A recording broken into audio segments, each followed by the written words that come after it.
Vous savez, la dernière découverte que j'ai faite dans la Bible, c'est que je me suis rendu compte que nous appelons hommes les gens qui ne le sont pas. Dieu n'a jamais conçu un homme sans qu'il n'ait la foi. C'est-à-dire un homme, quand Dieu a conçu l'homme, la manière de fonctionner de l'homme était la foi. C'est-à-dire quoi? L'homme devait être à même de transcender ce qu'il voit pour croire en ce qu'il est. C'est pourquoi il dit l'homme ne vivra pas de pain seulement, mais de toute parole qui sort de la bouche de Dieu. Donc, il sous-entend que pour lui, un homme est quelqu'un qui vit de la parole. Et l'homme, pour Dieu, est quelqu'un qui prie. Dis pour moi, prière. Une personne qui ne prie pas n'est pas un homme selon Dieu.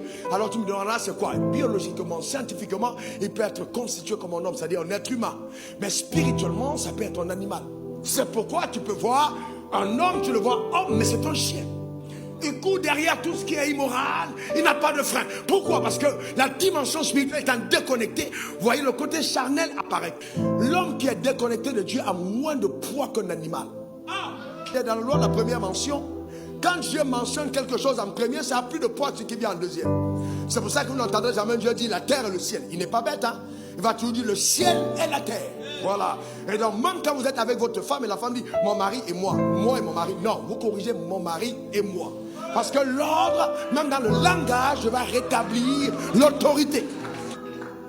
Vous n'allez jamais arriver quelque part, le chef d'État est assis, vous dites Excellence, à vos rangs, grades et qualités, monsieur le maire, monsieur le député, vous dites chef d'État. Le chef d'État, mais on va vous arracher le micro. Vous commencez d'abord par qui? Le chef de l'État. Pourquoi? Parce qu'il a l'autorité.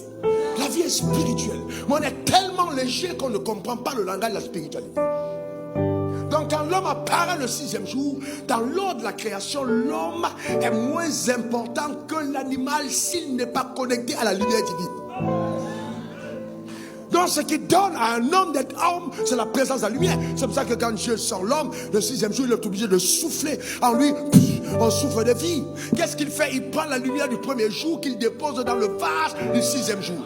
Donc l'homme qui n'est pas dans la lumière, sans la lumière du premier jour, ne peut pas gouverner les choses du 2e jour. Donc ce qui fait un homme c'est la lumière. Donc quand il met la lumière dans le vase, tout ce qui est venu avec la lumière reconnaît le porteur de la lumière comme étant l'autorité. Parce que la lumière est à la première source.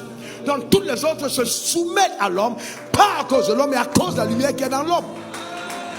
Donc mon pouvoir ne me vient pas de ce que je suis en apparence, mais de ce que je transporte.